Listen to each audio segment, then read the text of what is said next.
이번 시간에는 엔진의 기본 사항부터 진행을 하도록 하겠습니다. 페이지는 14페이지고요. 그래서 기본 사항 보면요. 다들 웬만한 문제집이나 이런 거 모든 걸 사시게 되면은 처음에 나오는 게 힘, 일률 하고 이제 뭐 열, 에너지 뭐 관련된 거 그냥 자동차하고는 상관이 없고 내가 이걸 꼭 알아야 되나라고 생각하는 것들이 먼저 나옵니다. 요 먼저 나오는 건요. 여러분들이 그래도 요 정도는 기본적인 기초 지식을 갖고 나서 이제 좀 진행을 해야지 이제 구조로 넘어갔을 때도 조금 편하다라고 보는 거고요.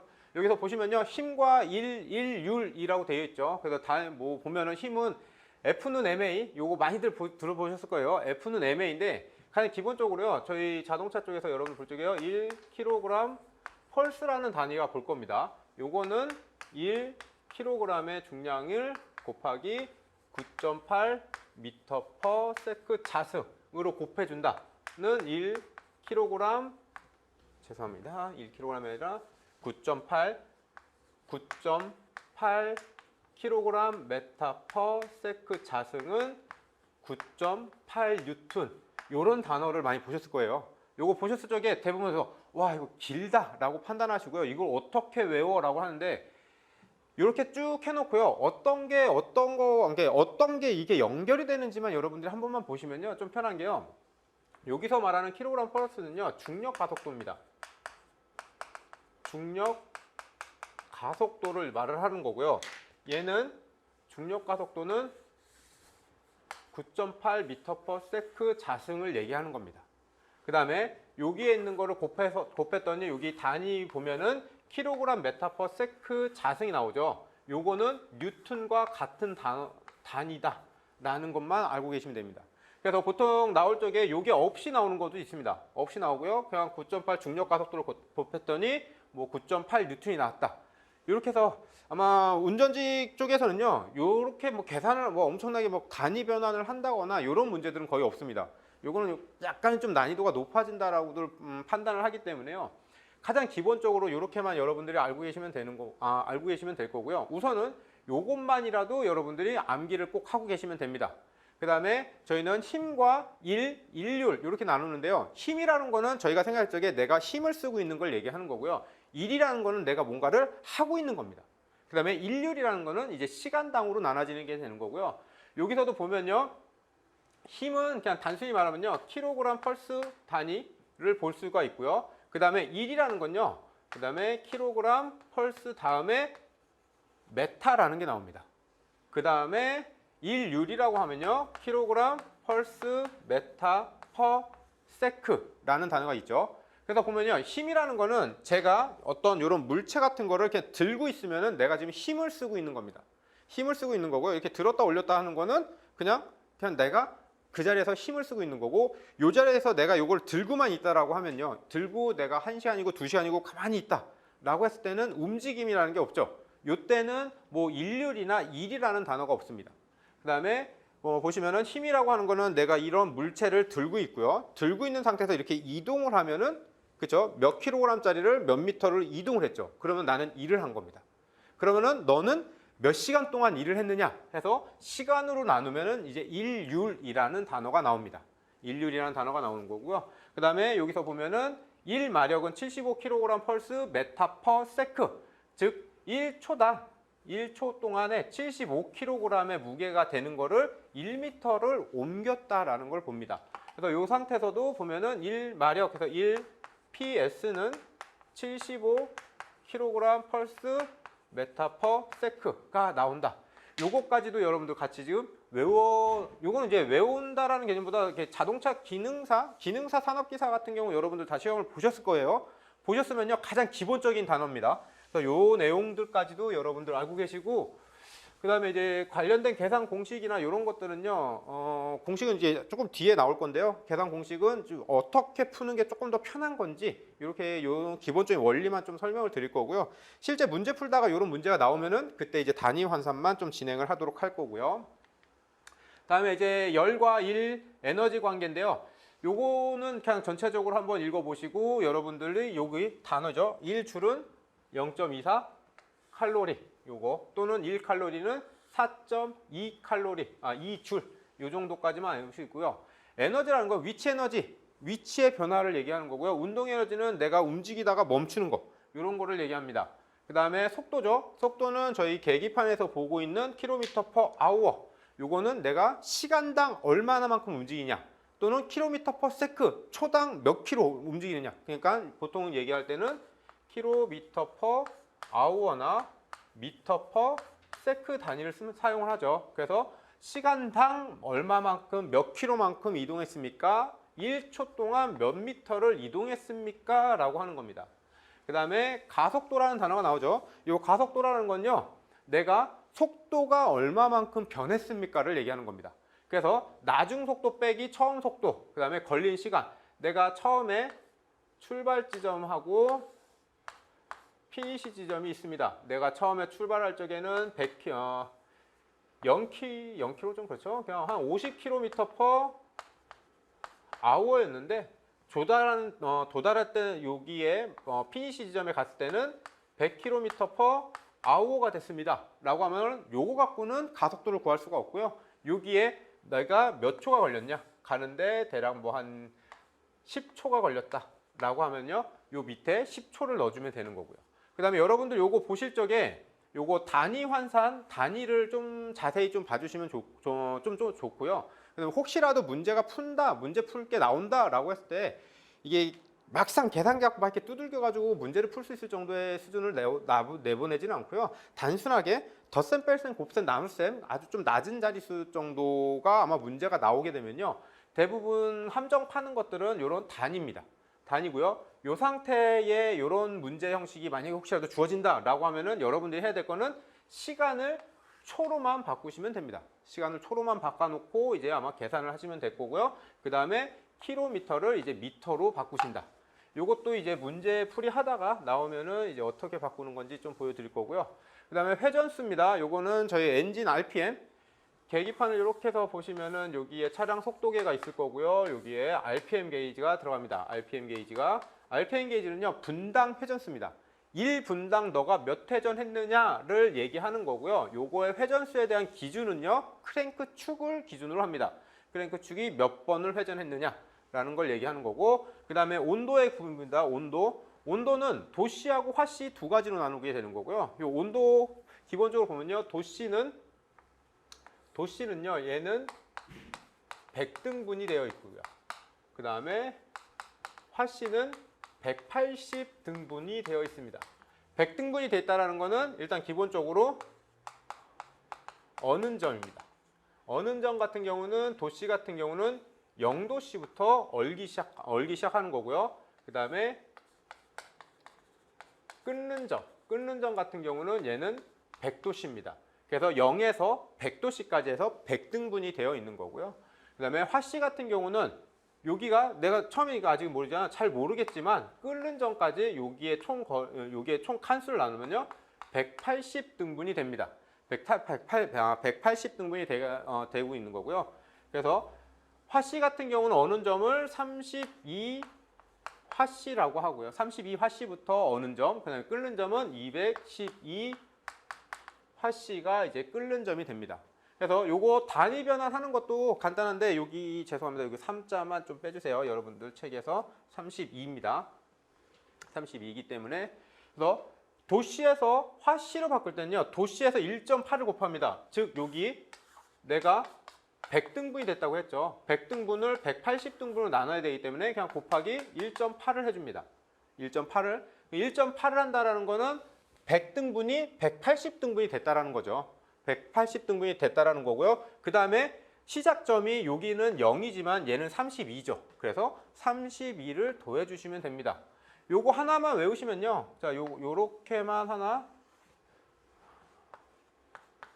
화씨는 도씨 곱하기 1.8 더하기 32. 요거 하나만 외워 놓으시면요, 요거 갖고 도씨 놔두고 나머지는 전부 다 2항만 해주면 되겠죠. 그래서 보시면은 32를 2항을 해줍니다.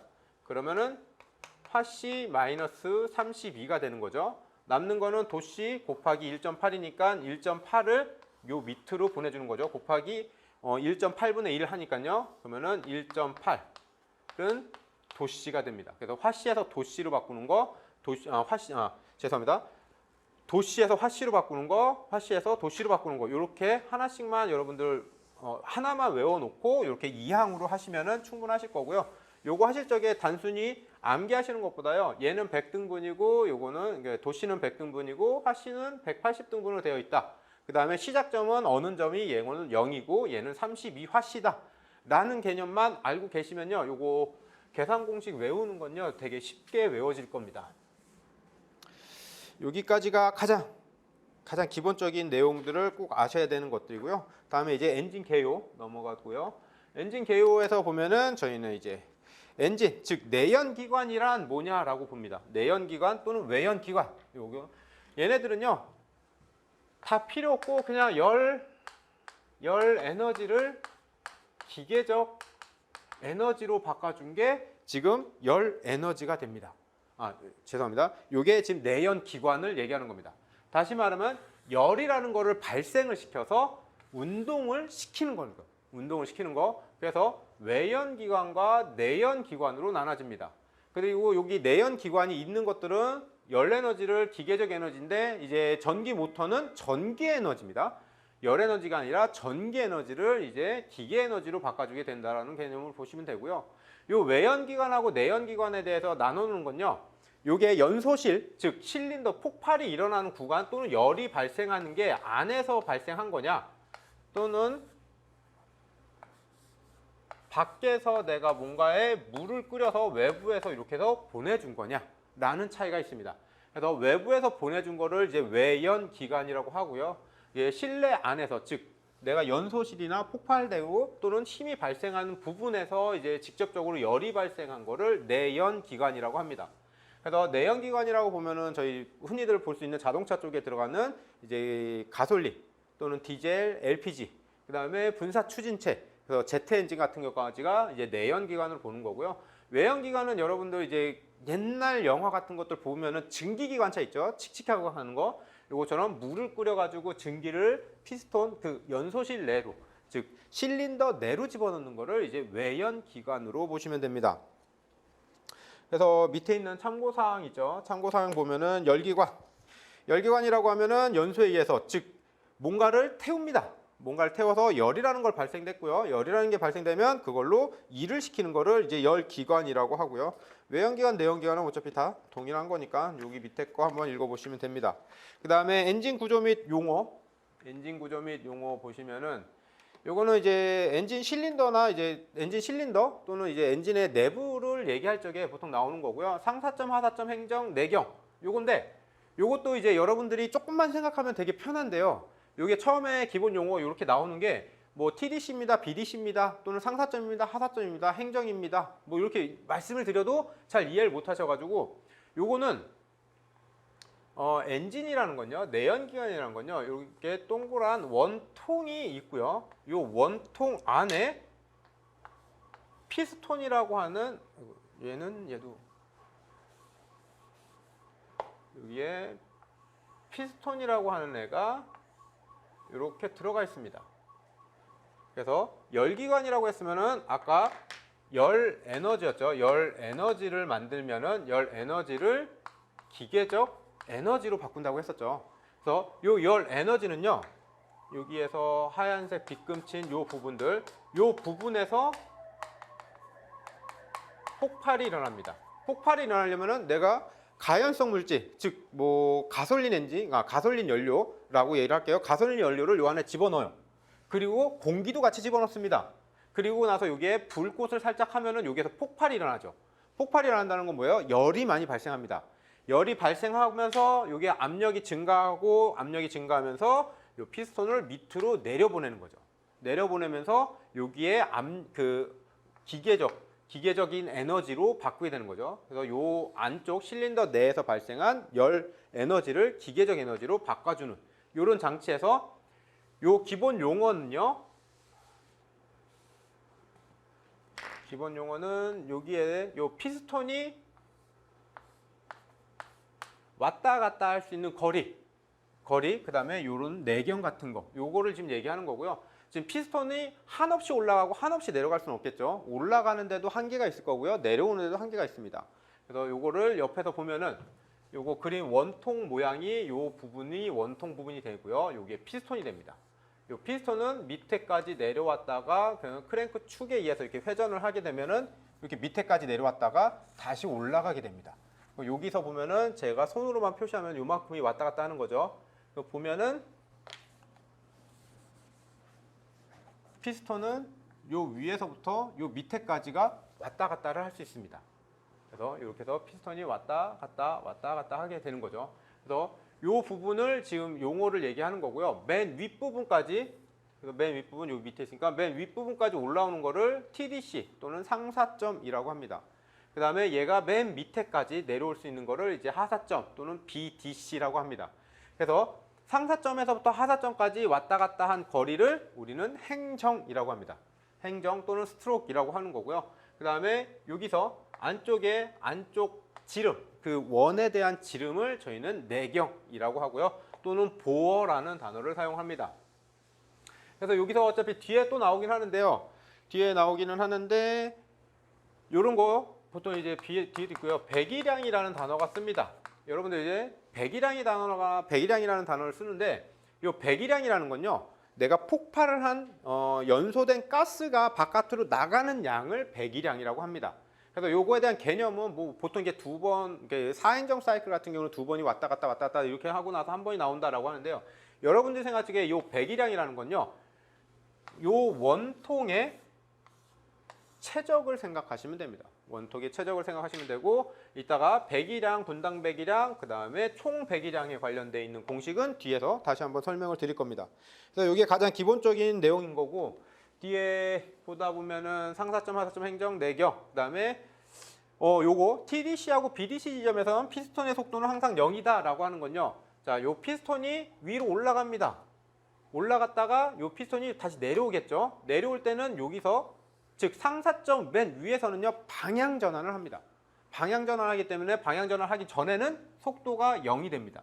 그러다가 서서히 증가하다가 빨라졌다가 다시 또 0이 됐다가 증가하다가 0이 됐다가 0이 됐다가 그래서 상사점하고 하사점 부분에서는 피스톤의 속도는 0이 되고 방향, 운동 방향도 반대로 바뀌게 된다라는 거 알고요. 밸브 오버랩이라고 하면요. 일단 요거는 그냥 기본적으로만 알고 계세요. 기본적으로 지금은 굳이 하실 필요는 없다라고 판단되고요. 뒤에 밸브 쪽에 가면 또 내용 나옵니다.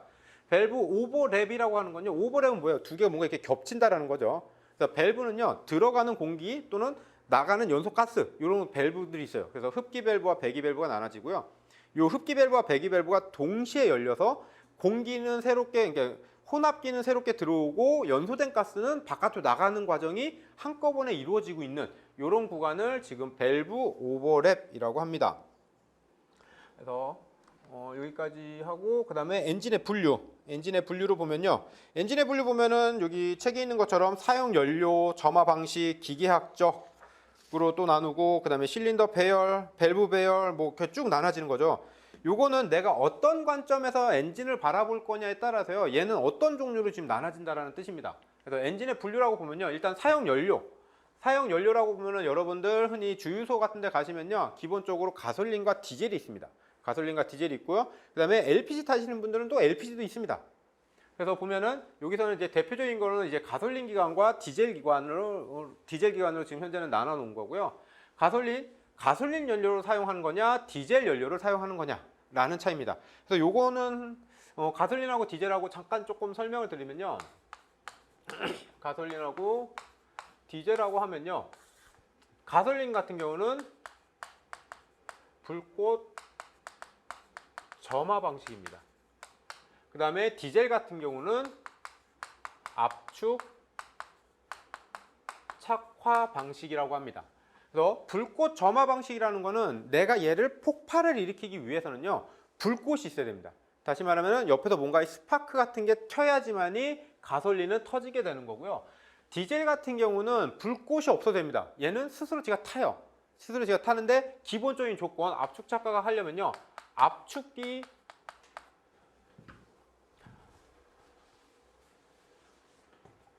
온도가 올라가야 됩니다. 온도가 올리려고 하면은요 압축을 많이 하면은 온도가 올라갑니다. 그래서 요거는 이제 압축 착화 방식. 요거는 이제 불꽃이 필요 없고 그냥 혼자 내가 특정 온도가 되면은 그냥 타버린 녀석을 이제 압축 착화 온도라고 합니다.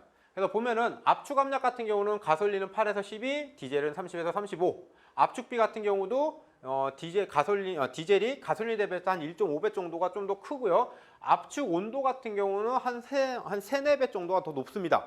또 높은 거는 가솔린은 불꽃 점화 방식이기 때문에요. 불꽃 점화 방식이기 때문에 들어오는 혼합기 자체가 이렇게 나눠서 들어오는 연료 자체가 요거는 혼합기라고 합니다. 그래서 요거는 연료와 공기가 같이 들어가게 되는 거고요. 연료와 공기를 같이 섞어서 실린더 내로 들여보내고 요걸 다시 불꽃을 튀겨서 이제 폭발을 시키는 거고요. 디젤 같은 경우는요.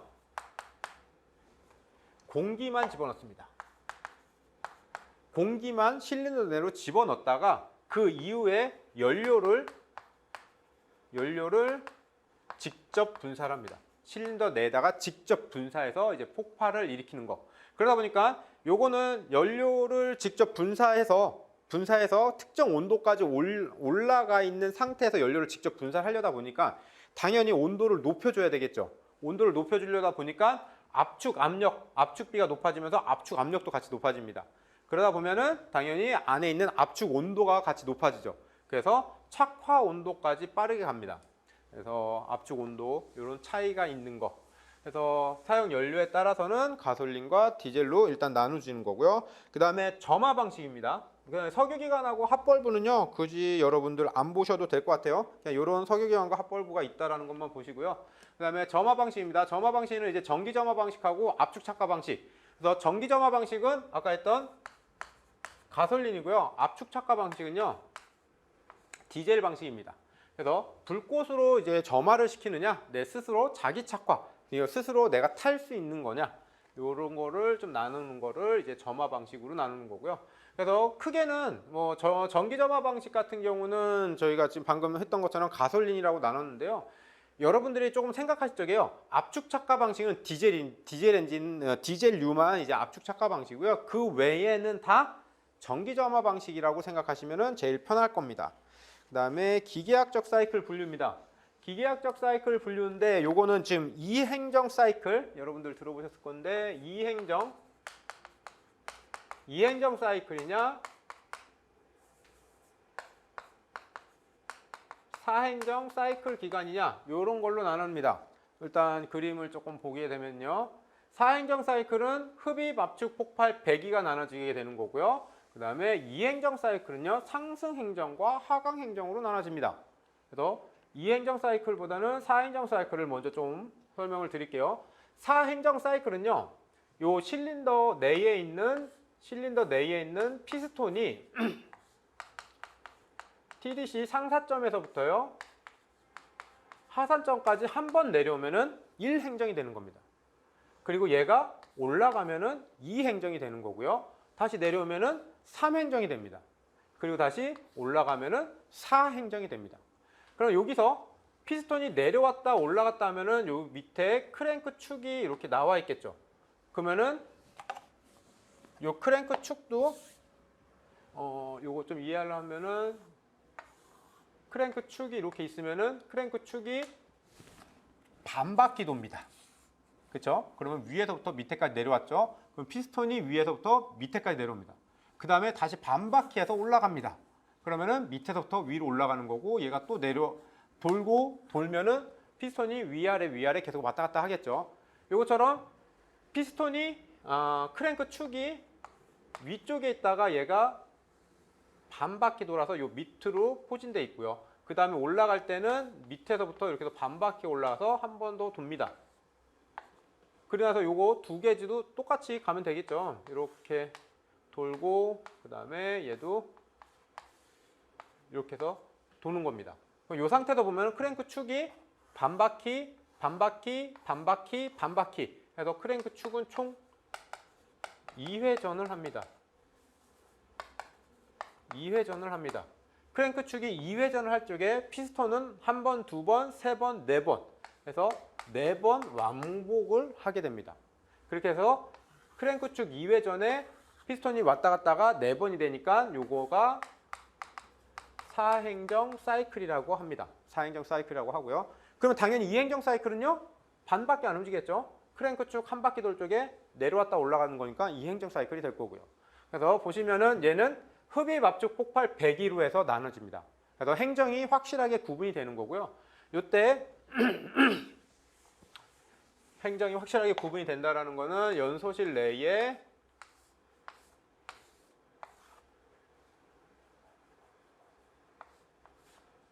밸브, 흡기 밸브와 배기 밸브가 있습니다. 흡기 밸브와 배기 밸브가 있고요. 요 안에는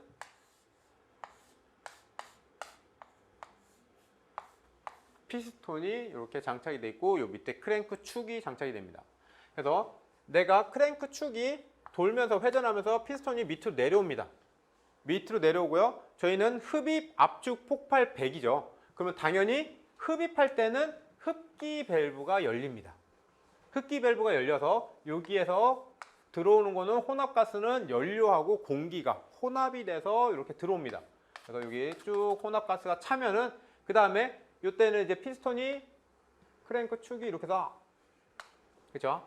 반바퀴가 지금 돌아간 거죠. 그래서 크랭크 축은 180도를 회전했고 1행정이 완료가 된 상태입니다. 이 상태에서는 흡입이니까 흡입만 해야겠죠. 그래서 흡기 밸브만 열리고 배기 밸브는 닫혀 있습니다. 그 다음에 압축입니다. 압축이라는 거는 내가 밀폐된 상태에서 최적을 줄여주게 되는 거죠. 그래서 크랭크 축은 다시 한번 180도 회전을 하면서 피스톤을 요 하사점에서 상사점까지 밀어줍니다. 이때 밸브는 두 개 다 닫혀 있어야지만이 이제 밀폐된 공간에서 압축이 생길 거고요. 압축이 됐으면 여기에 스파크 플러그가 점화가 일어납니다. 불꽃이 딱 튀기게 되면서 피스톤은 다시 하강을 합니다. 이때 크랭크 축도 180도 회전을 합니다. 그 다음에 여기서 폭발이 났으면 여기에는 연소가 된 연소가스가 있겠죠. 그 연소가스를 바깥으로 내보내기 위해서 이쪽에 있는 배기 밸브를 다시 한번 열어줍니다. 배기 밸브를 열어주고 피스톤이 하사점에서 상사점으로 올라갑니다. 올라가고 크랭크 축은 다시 반바퀴를 또 움직이는 거죠. 그래서 크랭크 축 기준으로 보면요. 180도, 360도, 540도, 720도, 즉 2회전이 완료가 됐을 적에 4사이클, 4행정이 완료가 된 상태를 얘기하는 겁니다. 그래서 이것도 가장 기본적인 내용이긴 한데요. 이거 외우시는 분들도 있는데요. 외울 필요는 없습니다. 우리는 흡입할 적에 흡입 압축 폭발 배기 요건 외워야겠죠. 흡입 압축 폭발 배기. 흡입을 할 때는 당연히 뭔가를 들어와야 되기 때문에 흡기 쪽 밸브를 열어줘야 된다. 압축과 폭발은요. 흡배기 밸브를 다 닫아놔야 되고요. 그 다음에 배기 때는 배기 밸브만 열어주면 됩니다. 그러다가 조금 여러분들 아마 공부하시다 보면요. 흡입 행정에서 이제 흡기 밸브가 열리는 게 아니라요. 배기 행정 말에서 흡기 밸브가 열렸다가 압축 행정은 어차피 거의 끝에서 다 닫히니까 상관없고 그 다음에 이때 폭발 압축 말 정도에는 또 스파크 플러가 튀었다가 또 폭발 말에는 배기 밸브를 엽니다. 그래서 책을 듬성듬성 읽게 되시면요. 가끔 그래요. 폭발에서 배기 밸브가 열리는데 이 상태도 배기 밸브가 열리는 거 아니냐라고 했죠. 요거에 대한 기준은요. 대부분 초입입니다. 초입. 그래서 여러분들 이렇게 나중에 그릴 적에 흡입, 압축, 폭발, 배기. 요것도 어차피 나중에 또 나옵니다. 밸브 열고 닫는데 밸브 부분에서요. 얘가 흡입이라고 하면요. 흡입 행정, 즉 그 피스톤이 내려올 때 흡기 밸브를 열게 되면요. 이게 순간적으로 간섭이 생겨요. 간섭이 생깁니다. 간섭이 생기기 때문에 그거 간섭을 피하기 위해서 흡기 밸브 전에 흡기 행정 전에 흡기 밸브를 미리 엽니다. 그래서 요 구간이 또 배기 구간이 되는 거죠. 배기 구간에 흡기 밸브를 열어서 그냥 흡기 기간 동안에 열어놓는 거다. 요 개념으로 보셔야 되지. 이게 흡기 밸브가 이제 배기 쪽에 열린다고 해서 이제 배기 쪽에 흡기 밸브가 같이 열린다. 이렇게 보시면 안 되고요.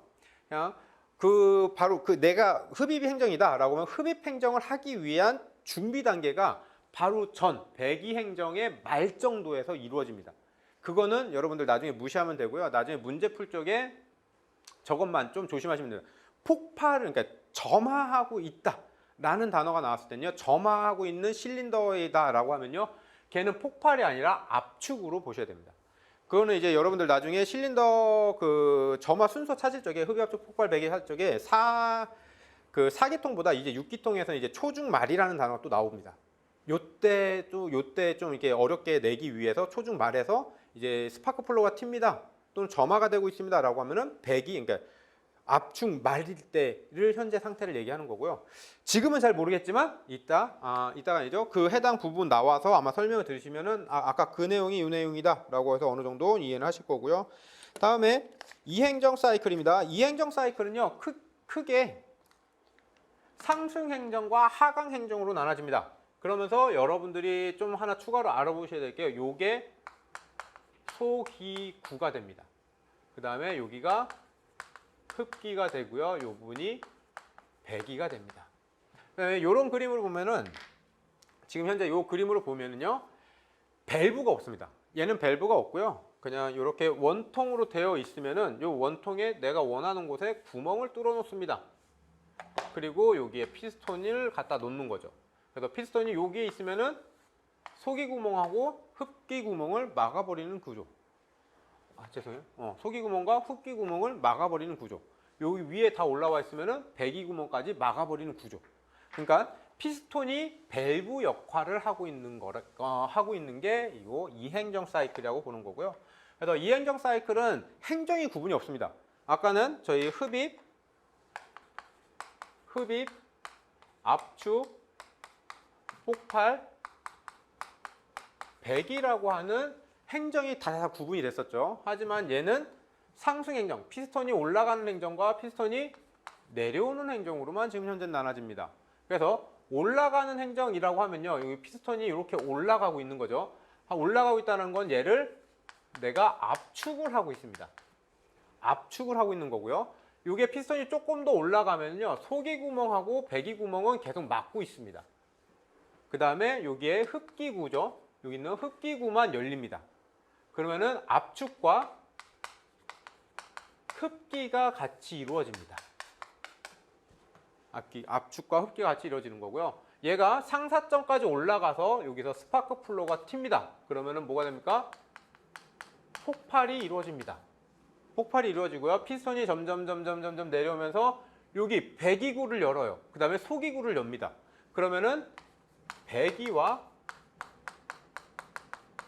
소기 작용이 일어난다. 그래서 상승 행정과 하강 행정 이렇게 두 가지가 나누는데 상승에는 압축과 흡기, 하강 행정은 폭발과 배기와 소기이고요. 요 소기와 흡기 눈치 좀 좋으신 분들은 눈치채셨을 건데 흡기와 소기는요 크게 다른 건 아니고요. 흡기 같은 경우는 내가 실린더 내로 그 혼합기를 집어 넣기 전에 크랭크 케이스 내에 어디 한 곳에 머물게 만들어 놓는 게 흡기라고 하는 거고요. 소기는 소기 구멍을 통해서 이제 실린더 내로 들여보내는 거를 이제 소기라고 합니다. 여기서 명칭이 살짝 좀 달라지긴 하죠. 달라지는데 이행정 사이클은 여러분들이 보실 적에 상승 행정과 하강 행정으로 일단 나눠 놓으시면 됩니다. 그리고 여기 디플렉터라는 단어가 나오죠. 디플렉터라는 단어가 나오는데요. 디플렉터라고 하는 건요. 여기 보시면은 소기구하고 배기구와 동일선상에 이렇게 되어 있죠. 동일선상에 되어 있다는 거는 내가 소기구에서 혼합기가 들어왔을 적에 아무런 제재가 없으면은 그냥 배기구로 나갑니다. 이렇게 되면은 내가 연료를 혼합기를 넣은 이유가 없죠. 그래서 요 소기 과정일 때, 소기 작용을 할 적에 이게 바깥으로 빠져나가지 않게요. 피스톤 위에 이렇게 턱을 만들어 놓습니다. 턱을 만들어서 이렇게 위로 올려 보낼 수 있게끔. 그래서 나머지 배기가스를 쭉 밀고 갈 수 있는 구조로 되어 있고요. 그래서 여기 위에 실린 거 피스톤 위에 툭 튀어나와 있는 부분을 이제 디플렉터라고 합니다. 이렇게 돼 있고 다음에 사행정 사이클하고 이행정 사이클 비교인데요. 여기 보시면은 그죠? 각 행정이 구분되어 있죠. 흡입압축, 폭발, 배기로 잘 구분이 됩니다. 그 다음에 열적 부하가 적다, 회전속도 범위가 크다, 최적 효율이 높다, 연료 소비를 적다, 기동이 쉽다. 대신 단점, 요거 보면 돼요. 사행정 사이클은요, 일단 요거 장점 보시고요. 다 좋죠. 행정이 구분되어 있죠. 흡입압축, 폭발, 배기. 그 다음에 열적 부하가 적다. 요건 이제 피스톤은 이게 이행정 사이클에 비했을 적에 이행정 사이클은 피스톤이 해야 되는 일은요. 압축 압력도 견뎌야 됩니다. 그 다음에 열 에너지를 받으면 기계적 에너지로 바꿔줘야 돼요. 그리고 양 옆에서는 밸브 역할도 해줘야 됩니다. 그러다 보니까 얘가 부하가 많이 걸린다 치면은 얘는 4행정 사이클 같은 경우는요, 그냥 피스톤은 상하 왕복 운동해서 그냥 에너지만 계속 전달만 해요. 그 다음에 각각의 밸브가 흡기 밸브와 배기 밸브가 각각 나눠서 본인 일들을 하고 있는 거죠. 그래서 회전 속도 범위가 크다. 요거는 이제 내가 분사 타이밍이나 이제 분사 시기, 그러니까 점화 시기 이런 타이밍들을 잡을 수 있는 거고, 최적 효율이 높다. 요거는 압축할 적에 완전히 밀폐돼서 압축을 할 수가 있는 거고, 반면 이행정 사이클 같은 경우는 밸브가 없죠. 밸브가 없기 때문에 이게 손실이 많이 발생된다. 그 다음에 연료 소비율이 적다. 요거는 이제 최적 효율하고 같이 가는 거고요. 기동이 쉽다. 근데 대신 여기 기동이 쉽다라는 건요, 내가 크랭킹을 했을 적에 이때를 이제 보통 이제 기동이 쉽다라고 얘기하는 거고요. 단점은 밸브 기구가 복잡하다, 충격 소음이 크다, 실린더 수가 적으면 회전이 gon란하다, 마력당 중량이 크다. 일단 실린더 수가 적으면 회전이 곤란하다는 건요, 요거는 크랭크 축이 두 바퀴를 돌아야지 한 번이 폭발이 납니다. 그래서 실린더가 하나짜리면요, 하나 폭발하면 내려왔다가 다시 올라가려고 하는 힘에 뺏기고 내려왔다가 또 올라가야 됩니다. 그러다 보면은 이제 회전이 원활하지 않다. 그래서 4기통 같은 경우는요, 최소한 3기통 또는 4기통 엔진을 주로 많이 사용한다라고 보시면 되고요. 그 다음에 요거 하시다가 밸브 기구가 복잡하다, 충격 소음이 크다라는 건요, 장치가 많이 들어갑니다. 그래서 그림에서 보시면은 요거는 밸브가 없죠. 피스톤 하나만 왔다 갔다 합니다. 마찰도 피스톤에서만 일어납니다. 반면 얘는 피스톤이 왔다 갔다 하지만 밸브가 있습니다. 이 밸브를 열고 닫으려면은 요 위에 캠이라는 애들이 있어야 됩니다. 그죠? 그 다음에 요 캠을 회전하려면 이렇게 벨트를 또 걸어놔야 됩니다. 그래서 이런 손실들이 많아진다. 그 다음에 구동되는 애들이 많아지면요, 구동되는 애들, 즉 움직이는 애들이 많아지고 부품 수가 많아지면은 일단 중량이 무거워진다라는 게 같이 들어가고요. 그 다음에 가격이 비싸진다. 구조가 복잡해진다. 그 다음에 얘네들이 작동하면서 내가 분필 하나 갖고 톡톡톡톡톡 쳤을 때랑 소음과 내가 분필을 2개 갖고 이렇게 쳤을 때의 소음 보면은 2개로 친 게 훨씬 더 크죠. 2개보단 4개가 더 크고요. 4개보단 8개가 더 큽니다. 그래서 부품 수가 많아지면 소음도 같이 증가한다라는 개념으로 보시면은 이거 딱 이해가 되실 거고요. 나머지 이행정 사이클은요, 쟤랑 정반대.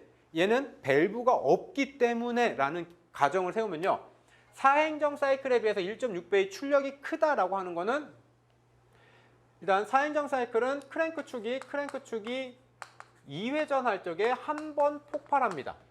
하지만 2행정 사이클은요, 1회전, 크랭크 축이 1회전 할 때 한 번 폭발하는 거죠. 그러니까 내가 폭발의 횟수만 보고 한다면요, 한 번 폭발할 때마다 똑같은 힘을 나온다 라고 했을 때 4행정 사이클에 대비했을 때 약 2배의 출력을 낼 수 있다는 뜻인데, 근데 여기는 2배가 아니라 1.6배가 된 거는 밸브 같은 게 없기 때문에, 밸브 기구 같은 게 없고, 그 다음에 행정이 확실하게 구분되어 있지 않기 때문에 열 손실이 많이 발생됩니다. 그래서 1.6배 정도의 출력으로 보는 거고요. 그 다음에 회전력 변동이 적다. 그쵸? 한 바퀴 크랭크 쭉 한 번 돌 때마다 한 번씩 폭발해서 하는 거니까 회전 변동이 적고, 회전 변동이 적으니까 실린더 수, 단기통에도 이행정 사이클은 충분히 시동을 걸 수가 있습니다. 충분히 이제 구동을 할 수가 있는 거고요. 밸브 장치가 간단하다. 밸브 장치가 없는 이런 개념으로 보시는 거죠. 그 다음에 마력 중량이 적고 실린더 수가 작을 경우, 실린더 수가 같을 경우, 즉 4행정과 같을 경우는 작동은 정숙합니다. 대신 연료 소비율이 매우 나쁘기 때문에 훨씬 더 많은 연료가 들어갑니다. 나머지 요거는 한번 쭉 읽어보시면 충분히 다 알만한 내용이라서 이렇게 보고, 다음에 실린더 배열에 의한 분류. 실린더 배열에 의한 분류로 보시면은, 자, 실린더는 직렬, V형, 그리고 수평 대항형, 방사형 이렇게 좀 나눠지게 되는 거고요. 직렬은요, 내가 크랭크 축이나 이게 피스톤의 배열, 즉 피스톤이 어떻게 서 있냐는 겁니다. 피스톤이 이렇게 직렬로 쭉쭉 서 있다라고 하면은 이런 거를 이제 직렬이라고 하는 거고요. 그다음에 V형 기관이라고 하면은 피스톤이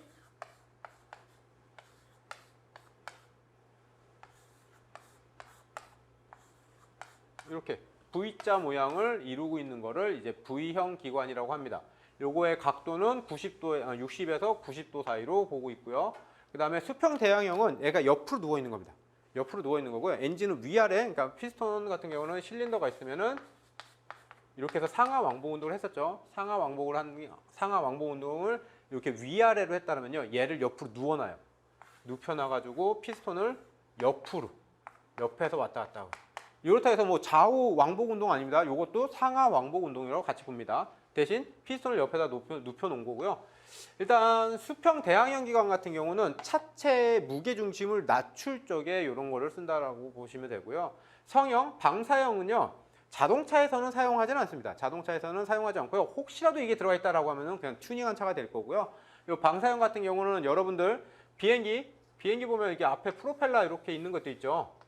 프로펠러 있어가지고 요거 이렇게 돌리는 것들, 요거 보면은 요 뒤쪽에 이렇게 약간 좀 이렇게 꾸불꾸불 이렇게 이런 것들 보면은 여기에 방사형으로 이렇게 돼 있는 겁니다. 그래서 방사형은 이제 비행기 쪽에서 사용하는 개념으로 보시면 됩니다. 그 다음에 밸브 배열에 의한 분류는 이따 요것도 이게 아마 밸브 시스템 쪽 넘어가면 있습니다. 하고 ILFT형이라고 나누는 거고요. 지금은 대부분들 I형을 사용합니다. 요거 이제 실린더 헤드를 배우고 난 다음에 아마 보시는 게 좀 더 편하기 때문에요. 그냥 간단하게 이게 밸브 배열에 의한 분류가 있고, 요거에는 총 4가지 방식이 있다라는 거 알고, 요거는 무시하시면 안 되고요. 요건 어차피 뒤에 가서 헤드를 실린더 헤드하고 뭐 실린더 블록에 관련된 애들을 배우고 나서 아마 보시는 게 조금 더 편하기 때문에 요 앞에서는 스킵하도록 할 거고요. 그 다음에 냉각 방식입니다. 냉각 방식에 따른 거는 이제 순행식과 공냉식, 그쵸? 물로 식힐 거냐 아니면 공기로 식힐 거냐. 그래서 기본적으로 사행정은요, 순행식과 공냉식을 같이 씁니다. 그 다음에 여기 이 공냉식 같은 경우는요, 이행정 엔진에서 주로 많이 사용을 하고 있습니다. 저희는 이제 순행식과 공냉식이라고 하면은, 그렇죠? 물과 공기고 요게 자연스럽게 움직이냐, 자연 공냉식이냐, 자연 순행식이냐, 또는 강제 공냉식이냐, 강제 순행식이냐. 그냥 내가 흐르는 물에 의해서, 그냥 대류에 의해서 식히는 거냐, 또는 강제로 워터펌프 또는 물펌프라는 애를 돌려가지고 물을 계속해서 순환시킬 거냐. 그 다음에 공냉식 같은 경우도 이제 내가 흐르는 그냥 공기에다 그냥 냅둘 거냐, 아니면은 여기에다 팬 같은 걸 달아서 강제로 바람을 불 거냐라는 거죠. 그래서 보면은 실린더 헤드 및 블록에 설치한 물 재킷 또는 물 또는 부동액을 강제로 순환. 여기서 말하는 물 재킷이라는 건요, 물 통로입니다. 물 통로에다가 부동액 또는 물을 집어넣고요, 얘를 자연으로 돌릴 거냐, 아니면 이게 강제로 돌릴 거냐라는 거고, 라디에이터, 냉각팬, 물펌프 등이 이제 필요하게 되는 거고요. 공냉식 같은 경우는요, 요 냉각핀이라고 되어 있고요. 공냉식 같은 경우는 이런 헤드가 있다라고 하면요, 이 상태에서 바람 부는 것보다는 여기에 핀을 설치합니다. 여기서 이런 핀을 설치하면은 대기와 접촉하는 면적이 넓어지죠. 대기와 접촉하는 면적이 넓어진다는 건요, 그만큼 많은 열을 빼앗길 수 있다. 많은 열을 대기 중에 내가 보낼 수 있다는 뜻이 됩니다. 그래서 이런 냉각 핀을 설치하게 되는 거죠. 다음에 실린더 안찌름과 행정에 의한 분류입니다. 요거는 장행정, 정방행정, 단행정으로 나누는데요. 아마 여러분들 특징은요, 단행정 엔진의 특징을 꼭 외우시면 되고요. 장행정 엔진이라고 하면요, 옆에서 보면은 위로 긴 게 장행정 엔진입니다. 그 다음에 단행정 엔진은요, 옆으로 긴 게 단행정 엔진입니다. 정방행정이라는 거는 어차피 이게 가로 세로 길이가 똑같은 거를 정방이라고 합니다. 그래서 요거는 정방은 좀 빼놓고 설명할게요. 어차피 비교 대상으로 나와도요, 장행정 또는 단행정이 나오고요. 장행정보다는 단행정이 조금 더 문제의 빈도수가 훨씬 더 크고, 정방은요 안 나옵니다. 나오는 경우는 실린더 안찌름과 행정에 대한 비율에 의한 분류 방법으로 틀린 것은 이라고 할 적에는 한 번씩은 나와요. 하지만 정방행정에 대한 특징에 대해서 뭐 물어보지는 않습니다. 일단 장행정은 실린더 안찌름보다 피스톤 행정이 큰 형식이다라고 하면요, 생각보다 힘들어요. 차라리 그림 그리고 여기가 행정이 D가 됩니다. 그 다음에 안에 이제 안찌름이 D가 되는 거고요. 보어가 D가 되는 거고, 행정을 원래 피스톤이 요만큼 왔다 갔다 하는 건데 그냥 저희는 이렇게 사각형을 다 할게요. 요거를 행정이라고 하고 L이라고 놔둡니다. 그러면은 안찌름보다 행정이 큰 거죠. 즉 위아래가 긴 겁니다. 그 다음에 반대로 요거는 행정보다 안찌름보다는 행정이 훨씬 더 짧게 됩니다. 그래서 안찌름이 더 긴 거를 이제 단행정 기관이라고 하는 거고요. 여기서 보면은 일단 그림에서만 본다면 여러분들이 내가 위에서부터 누르는 힘, 여기서 누르는 힘 했을 적에 요게 좀 더 많이 이렇게 더 높은 곳에서 누르게 된다라는 구조가 되는 거고, 얘는 넓게 펼쳐진 상태에서 이렇게 누르게 된다는 거죠. 그래서 약간 좀 힘이 센 거, 조금 약한 거. 그래서 대부분 요거는 디젤에서 많이 사용하고요. 얘는 가솔린에서 많이 사용합니다. 그냥 이제 우리나라 같은 경우는 이렇게 나누진 않고요. 거의 되면 이게 정방 행정을 좀 많이 채택을 하고 있어요. 그래서 기본적으로 나눌 때는 이제 디젤과 가솔린 정도로 보시면 됩니다. 그다음에 얘는 보면은 흡입 공기량이 많고 폭발력이 큰 장점, 즉 디젤처럼 이제 폭발력이 큰 장점이 있으나 회전 속도는 비교적 낮으며 기관의 높이가 높아진다. 요거는 기관의 높이가 높아지는 대신요, 요것도 이제 이렇게 그림을 그리면 기관의 높이가 높아지면서 요거 길이는 엔진의 길이는 짧아집니다. 반대로 단행정 같은 경우는요, 기관의 높이는 낮아집니다. 낮아졌지만 요 폭이 넓어졌죠. 그래서 얘가 뒤로 이렇게 길어요.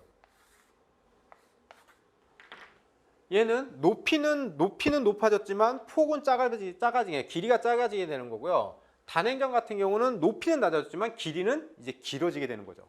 그래서 단행정만 좀 특징을 보면요, 피스톤의 평균 속도를 올리지 않고 회전 속도를 높일 수 있다라고 하는 거죠. 피스톤의 평균 속도는 피스톤이 여기서 상하 왕복 운동을 할 때, 상하 왕복 운동을 할 때 여기서 크랭크 축이 이렇게 회전을 합니다. 이때 RPM이라는 게 발생을 하는 거죠. 그 다음에 여기 또 똑같이 피스톤이 있고 여기에 크랭크 축이 이렇게 있습니다. 여기 또 RPM이라는 게 발생을 합니다. 그래서 피스톤의 속도가 똑같다라고 했을 적에요, 단행정보다 장행정이 2배 더 길죠. 예를 들어서 내가 요거는 1m/s의 속도로 움직이고 있습니다. 얘도 똑같이 1m/s의 속도로 움직입니다. 자, 그러면은 그냥 요거 다 무시하고요, 그냥 1초에 한 칸씩 움직인다라고 했을 적에 얘는 1초, 2초 가면은 반 바퀴 돌았죠. 그 다음에 3초, 4초가 걸립니다. 그러면은 4초 동안에 요거는 1rpm이 나옵니다. 거기에 반해 요거는 똑같이 1초에 한 칸씩 움직인다고 해도요, 1초, 2초, 3초, 4초입니다. 그러면은 얘는 1초, 2초, 3초, 4초. 크랭크 축이 2회전했죠. 그래서 2rpm이 됩니다. 그래서 보면은 피스톤의 평균 속도, 즉 피스톤의 평균 속도는 똑같지만 회전 속도는 높아지게 되는 거죠. 요거를 얘기하는 게 피스톤의 평균 속도를 높이지 않고 회전 속도를 높일 수 있다. 요거를 여러분들이 좀 더 실제와 와닿을 수 있는 건요, 혹시 요 차량 쪽이니까 대부분 F1 카는 많이들 좋아하실 겁니다. 이게 고성능차 F1 카 같은 경우는 좋아하시는데, F1 같은 경우는 엔진의 RPM이 어때요? 거의 뭐 10,000rpm 넘어가죠. 10,000rpm 넘어가지만 가솔린, 디젤 같은 경우는 보통 한 4,000rpm, 5,000rpm 정도의 이제 그 리미트가 걸리죠. 그걸 봤을 적에 F1 카 같은 경우는 출력을 얻기 위해서요, 엔진의 회전수를 높입니다. 그때 이 피스톤의 움직이는 이 피스톤의 평균 속도는 그렇게 크게 높아지진 않아요. 왜? 단행정이기 때문에. 이런 개념으로 조금 보시면 될 거고요. 단위 실린더당 최적당 출력을 크게 할 수 있다. 여기 면적이 커가지고 내가 큰 면적으로 누를 수 있다. 이 개념을 보시고요. 흡배기 밸브의 지름을 크게 할 수 있다. 이거에 대한 내용이니까 여기에서 장행정 같은 경우는요, 아무리 내가 흡배기 밸브를 크게 한다라고 해도요, 요만해요. 하지만 단행정은 어때요? 흡배기 밸브를 완전 크게 할 수 있습니다. 흡배기 밸브를 크게 할 수 있다는 건요, 많이 들어오고 많이 내보낼 수 있다는 뜻입니다. 그래서 많은 공기가 들어오고 많은 배기가스가 나갈 수 있다라는 거고, 많은 공기가 들어온다는 건요, 흡입 충진 효율, 즉 최적 효율이 높아진다라는 개념도 봅니다. 그래서 직렬에서는 있죠, 높이가 낮아지고 기관이 높이가 낮아진다. 그 다음에 피스톤이 과열하기 쉽고 치갑이 많다. 과열하기 쉽다는 건요, 여기에 피스톤이 있으면은 요 가운데에서도 열이 발생하죠. 그래서 요거는 실린더까지 가는 거리가 짧습니다. 반대로 얘는 실린더 블록까지 열을 전달할 때 거리가 길죠. 그러다 보니까 여기에 열이 많이 모여 있다라는 겁니다. 그 다음에 폭발 압력이 커서 크랭크축 베어링 폭이 넓어야 된다. 회전 속도가 증가하면 관성력의 불편형으로, 즉 RPM이 점점 증가하면은 얘는 아까 뭐였죠? 상사점에서 속도 0, 하사점에서도 속도 0이었습니다. 그래서 운동 방향을 바꿔야 되는데 이게 회전 속도가 빠른데 혹시라도 두 개의 무게차가 발생한다라고 하면은 여기에서 이제 엔진 흔들림, 즉 진동이 발생할 수 있고요. 실린더 안지름이 커서 엔진의 기관의 길이가 길어진다. 이렇게 볼 수가 있습니다. 그래서 여러분들 할 적에는 이렇게 그림 그려놓고 하나씩 비교하시면 편할 거고요. 혹시라도 하다가 내가 잘 이해가 안 가는 단어가 있다라고 하면요, Q&A에 올려주시면 됩니다. 그리고 이제 연력학적 사이클 분류입니다. 연력학적 사이클 분류에서는요, 여기서는 이제 여러분들이 정적, 정합, 복합 사이클입니다. 그래서 정적, 정합, 복합이고요. 어차피 요거 여러분들 쭉 외우실, 솔직한 심정으로는 외웠으면 좋겠지만 요거는 그렇게까지는 할 필요는 없을 것 같고요. 정적, 정합, 복합, 요거는 사바테라고도 합니다. 사바테라고도 합니다. 그래서 요걸 비교하면은 얘는 가솔린, 디젤, 여기를 고속 디젤이라고 합니다. 그래서 저희 차량 운행되고 있는 차량에서요, 가솔린 엔진을 사용하고 있는 거는요, 이제 정적 사이클을 사용하고 있고요. 그 다음에 운행하고 있는 차에 디젤 엔진 있죠. 디젤 엔진은 여기 정합이 아니라 여기 복합 사이클. 복합 사이클에서 정적 플러스 정합 부분이 걸려있는. 요게 저희가 자동차에 사용하고 있는 디젤인 거고요. 정합 사이클은요, 요거는 이제 여러분들 이제 통통 배 있죠. 통통 배나 이런 저속 디젤에서 사용하는 게 정합 사이클입니다. 그래서 정적 사이클, 정합 사이클에서 이런 표를 보는 거죠. 요 표를 보면은요, 표를 보게 되면은 여기서 정적 사이클이라고 하면은 요 부분 이렇게 여기가 최적이 되는 거고 여기가 암역이 되는 겁니다. 그래서 요거는 요거 보실 적에요, 흡입, 압축하고 폭발, 배기순 이렇게 보면 됩니다. 그래서 흡입, 압축, 폭발, 배기 이렇게 해서 보시면 되는데 요거까지는 굳이 모르셔도 되고요. 여러분들이 여기서 조금 이해를 하시려고 하면은요, 여기에서 Q1, Q2라고 하는데요. 여기 가열이라고 할게요. 가열.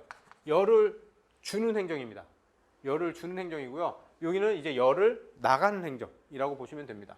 그래서 여기서 요게 설명하면 조금 힘들긴 하는데, 일단 요런 표를 일단 보실 적에요. 원래 저희가 실험실에서 연구소에서 이렇게 요런 표를 그리면요, 이게 직각으로 나오진 않습니다. 이렇게 해서 약간 좀 이렇게 휘어져 형식으로 나옵니다. 약간 좀 둥글둥글하게 나옵니다. 요거 같은 경우는요, 단열이라고 해서요, 외부와의 열 교환이 없는 상태의 엔진을 얘기하는 거고요. 압축가스도 외부와 이게 압축가스가 새지 않는 이런 걸 얘기하는 그냥 이상적인 엔진을 얘기할 때 그리는 그래프이기 때문에요. 여러분들은 우선은 정적, 정합, 복합 사이클까지만 꼭 아시면 될 것 같아요. 요거까지만 아시고요. 다음에 요거 계산 공식, 오늘 여기까지만 하셔도 여러분들 좀 많이 힘드실 건데, 그렇게 크게 걱정은 안 하셔도 되고요. 나중에 요거 계산 공식에 관련돼서는 시험에 나올 수도 있습니다. 그래서 계산 공식에서 요거 연료율에 관련된 계산 공식이 나올 수도 있는데요. 요거는 문제풀이 하다가 제가 다시 한번 설명을 드리면은 그때 여러분들 여기다 적어 놓으시면 됩니다. 그래서 간단하게 보면은 압축비 같은 경우는 1 마이너스 죄송합니다. 열 효율 같은 경우는 압축비 1 마이너스 압축비분의 1 카파 마이너스 1. 그래서 최절비냐 단절비냐 이런 내용들이 쭉 있는데요. 이거 지금 써놓으면요, 이거 계속 문의 와요. 지금 외워야 되나요? 그래서 지금 요거는 여러분들 안 외우셔도 됩니다. 왜냐면은 나중에 이거 하면서 압축비가 올라갔을 때 효율이 좋아집니다. 최저비가 낮아졌을 때 효율이 좋아집니다. 이런 얘기가 나올 때는 여러분들이 요거에 대한 내용들을 좀 아셔야 되는 거고요. 그래서 지금 현재로서는 여기서는 여러분들이 정적, 정합, 복합 사이클이고요. 정적은 가솔린, 정합은 디젤, 복합은 고속 디젤에서 사용한다. 여기까지만 알고 계시고 다음에 요거 나오면은 그때 또 추가적인 설명을 더 드리도록 할 거고요. 혹시라도 더 궁금하신 분들은 Q&A 하시면은 네, 계속해서 올려드리도록 하겠습니다. 이게 저희가 생각보다 해드려야 될 내용들이 많긴 한데요. 이게 깊숙이 들어가기 시작하면 너무 강의 수가 길어지다 보니까요. 적당히 그 운전직 공문에서 나오는 정도의 수준에서 계속 좀 설명을 드리다 보니까 이게 들어가다 말는 듯한 이런 느낌도 있어요. 근데 좀 더 들어가고 싶으신 분들은 그냥 진짜 연락 주시면은 Q&A 하시면은 이제 추가적인 영상 작업도 뭐 가능하고요. 아니면 이게 답변도 가능한 거니까 네, 어려워하지 마시고 그냥 연락해 주시면 됩니다. 그래서 이번 시간은 여기까지 하도록 하겠습니다. 수고하셨습니다.